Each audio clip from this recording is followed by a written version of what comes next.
sinasabi mo? Ano ba yan? Kasi nga i-upload ko to. Ano? Huwag ka nga mani mag-music kasi i-upload ko.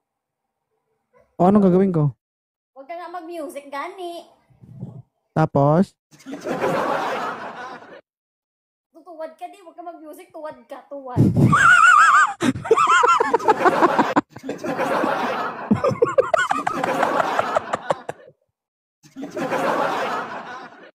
Di ko marinig. Ano sabi mo? Sabi ko, huwag kang mag-music kasi nga i-upload ko siya. Wag zoom in? Music. Kanta ba? Zoom in. Patayin. Zoom in. Ano? Patayin mo ko? Music kasi i-upload ko to. I-upload mo yung music. Wala.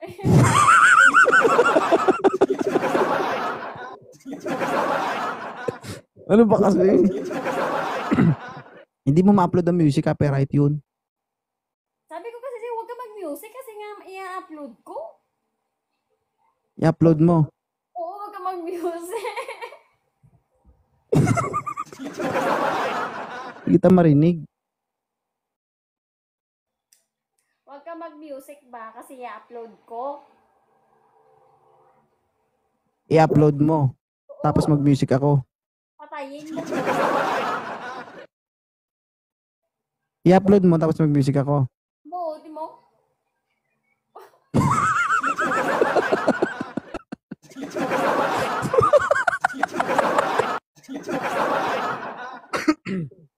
Ba't galit ka? Ha? Huwag kayo mag-comment sa kanya guys kasi bully. Pakita ka dyan. O, pakita ka. Yung narinig ko sa'yo, bungol lang. Bungol ka? Sa'yo? Sabi ko huwag ka mag-music kasi i-upload ko. Hi, kumari boss babe. Mag-upload ka. Amote mo Edgar na.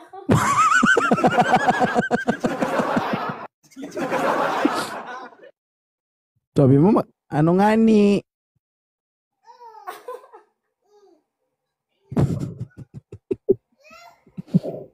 Dali na, nag-voice tayo sa tatay mo.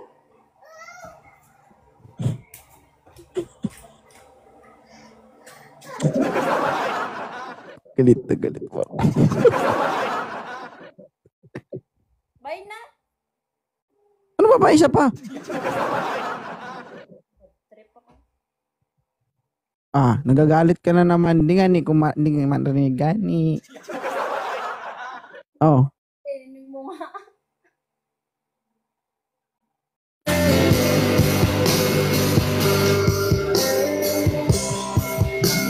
Ha? Patayin mo na to kasi naiinis ako. Sabi ko huwag ka mag-music. Patayin mo na yan. Patayin mo ko?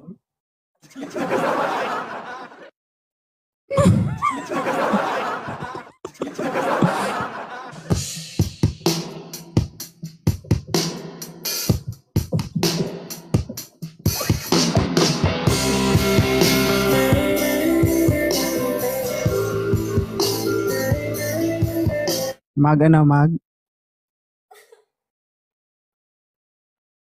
Sabi ko Ba't ka ganyan?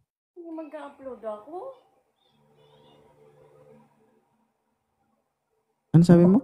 Mag-upload ako, huwag ka mag-music. Mga copyright yan. Wala naman sa akin yung cellphone mo. Nag-upload ka. Mag-upload ako, mga-copyright yan pag may music. Mag-copyright ang music. Oo, wala ka mag-music. So, mag-music ako.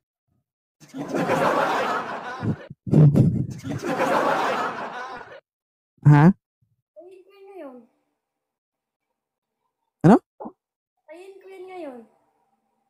Pag pinatay mo, wala kang may upload. Huwag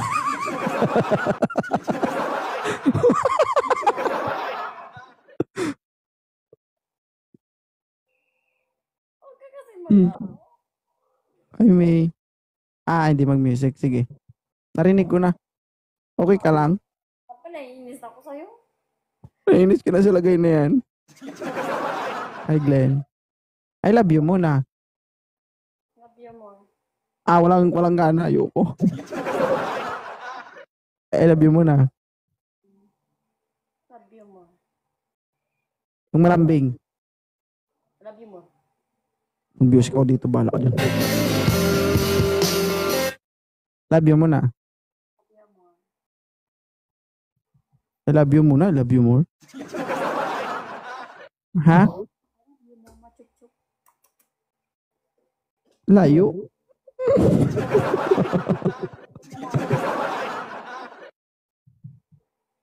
Hi, Mia Failure. Shoutout. Hi, Jonah. Glenn. Shoutout, Glenn. Ayaw niya sumayaw ko, guys, kasi ayaw niya daw selo siya, guys. Mahal guys. So ayaw kong nakikita siyang sumasayaw. Dapat ako lang yung makikita. Guys, sabi niya, wala daw akong abs, guys. Gusto niyo ba makita? Na iniisip na may abs ka. Paing ka no.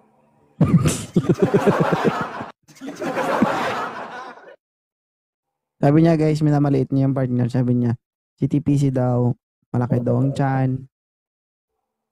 Wala daw hubog yung katawan. Yan.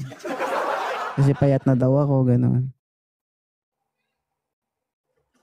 Kasi gusto niyo makita, guys.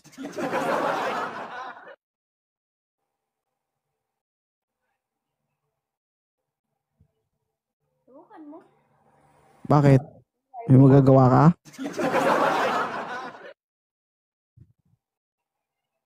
Ha? Subukan mo para makita nila kung gaano kabait. Mabait ka naman talaga. Hindi ko lang kinakaya. Sana, guys, di kayo makatagpo ng ganitong klaseng asawa. Na tipong kapag nagkamali ka, itatali ka. Ha? Swerte sila kung makatagpo sila ng ganitong asawa. Yung may iwan sa bahay, yung hindi kayo makipag-usap sa iba, yung kayo lalaki. Tama, guys. Tama. Oo. Yung mabait. Tama, guys. Ganon yun. Tama. Tamain kita ngayon. Sabi sa inyo, guys, tama. Ba't ang maldita mo? Ikaw kapag hindi nasusunod yung gusto mo, umiinit ulo mo. Hindi ako maldita. Hindi ka maldita.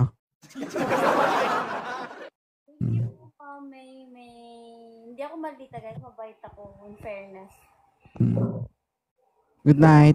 Love you. Guys, dami kong viewers dito, 716, no? Kasi gusto nila ako. Aba. Manipis na yung mukha po ngayon, kumapal ba? Alam niyo ba guys, sa totoo lang, sa tukso marami, pero gusto ko lang magpasalamat lang din. No? I would like to take this opportunity to say thank you and to acknowledge my one and only wife. Yan, si Mami Kimi. Yan. So, gusto ko magpasalamat guys no sa harap ng 652 viewers. Ayan. Na nagkaroon ako ng asawang napakabait, napakamaalaga at napakahaba ng pasensya. Kasi guys, aminin ko man at sa hindi po ako gwapo pero marami pong tuksong lumalapit sa akin. And gusto ko magpasalamat na ito lang naman ang babaeng nag-iisa na nakaintindi kay 2.0. No. Hindi ko siya may kumpara sa lahat ng babaeng nakarelasyon ko. Kasi maraming nagsasabi na probinsyana siya o probinsya girl, sabi nga ng iba. Pero yung attitude, pag-uugali na meron siya, hindi ko po nakita sa iba. Ang hinahanap ko lang naman sa isang babae is yung mapagkakatiwalaan, kaya kong alagaan, kaya kong intindihin, at kaya kong mahalin. And I'm proud to say that nakita ko yon sa isang tao na nandito ngayon sa harapan nyo. yun nga guys, salamat kay Lord na ibinigay siya sa akin na ganyan. Kasi guys, yung pag-intindi, grabe. Yung pag-aalaga niya sa akin, grabe. Yung pasensya niya sa akin, grabe. Sabi ko nga, Lord, help me na ma-maintain ko yung sarili ko, na sana always ko madisiplina yung sarili ko, na kung ano man ang magawa ko sa sarili ko, lagi siya sa tabi ko. Kasi guys, I'm not perfect person, but sabi ko nga, lahat ng ginagawa ko para sa pamilya ko. Gusto ko lang sabihin guys, sa harap ng maraming tao na mahal ko po yung asawa ko. So, my job here online, ganito lang po ang way ko kung how to entertain my viewers, my followers. But in reality, hindi naman po ako nagsisinungaling. Meron po akong asawa at anak. Ayan. Hindi ko sila tinatago. Hindi ko sila ikinahihiya. And I'm proud to say na ito po sa harapan nyo yung asawa ko. Mag-propose na ba ako?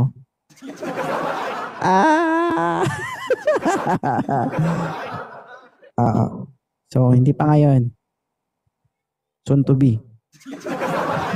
Hindi guys, totoo. Siya lang naman po ang babaeng umintindi sa akin ng napakahabang panahon. And thank you so much. Mahal na mahal kita. Kayo ng anak ko. Guys, may nagki-claim po sa akin online na meron po akong anak sa iba. Wala po akong anak sa iba. Isa lang po ang anak ko. Ang anak ko po ay anak namin ni Mami Kimi. Isa lang po yung anak ko at babae. So, yun lang po. Para sa lahat ng nagmamahal dyan, stay strong. Never give up. Kahit anong problema na dumating sa buhay nyo, alagaan nyo yung relasyon nyo. Please always choose to stay. Never surrender. Ang problema na pag-uusapan, ang problema lilipas yan. Pero yung taong kayang umintindi at magpatawad sa'yo, magmahal sa'yo, mag-alaga sa'yo, nang walang hanggan, hindi matatawaran yan. Huwag kayo pumili ng maganda, mayaman, mataas ang estado sa buhay. Piliin nyo ang taong totoo. At kaya kayong mahalin ng tapat. Walang kapantay. So, May, maraming salamat. Mahal na mahal kita. Mahal ka din naman namin ni Inday. Ba't parang galit ka ang haba ng sinabi ko, ganyan sagot mo? Ito totoo guys. Alam niyo ba guys, bakit saludo ako sa babae na to? Kahit mahal na mahal ko yung babae na to. Kung kayo siguro sa sitwasyon niya, mahirap. Kasi alam ko, yung nararamdaman niya, hindi normal. Kumbaga, yung pag-intindi sa akin, sobra-sobra. Kasi hindi naman po siya robot para hindi makaramdam. So, sabi ko nga sa kanya, hindi ako magsawa, mag-say sorry, maglambing sa kanya kahit every night. Every night po ako nagpapaliwanag, guys. Pero, yun na nga. Minsan, may nangyaring galit, hindi pagkakaunawaan, pero magalit man ako ng isang gabi, kinabukasan, binabawi ko yan. Say sorry, I love you. Hindi ako magsabi na mahal kita. Hanggat mabubuhay ako para sa inyo ng anak ko. Mahal na mahal kita. Love you. Iiyak na ba ako? Hindi. Mamaya mababasa ka.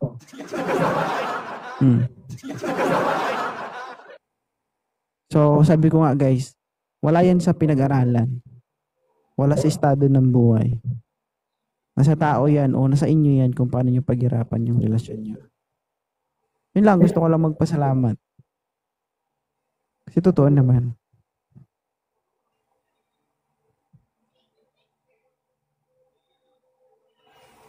Hindi kasi yung iba guys, di ba? Naiinggit sila sa estado ng buhay ng isang pamilya na maganda yung kalagayan nila. Okay, mainggit guys, kasi hindi lahat ng maganda yung katayuan sa buhay masaya. Pero kahit kayo, simple lang kayo mamuhay, simple lang yung buhay nyo, kung masaya kayo, mas maganda. Hindi masaya yung isang pamilya kung walang pagmamahal, walang pag-iintindi, walang pag-aalaga. Tandaan niyo yan. Kaya habang nabubuhay ka sa mundo, kung may asawa ka, may anak ka, doon mo ibuhos lahat ng pinaghirapan mo. Love you.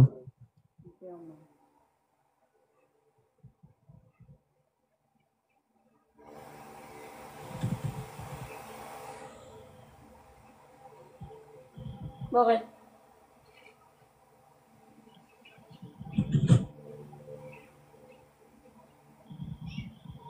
SB, kulang man yan. Online. Good night. Love you. Guys, mag-end live na kami, guys.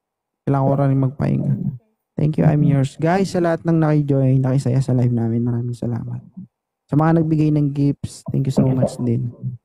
Maraming salamat sa inyo, guys. Bye. Bye. Love you. Cancel ko na.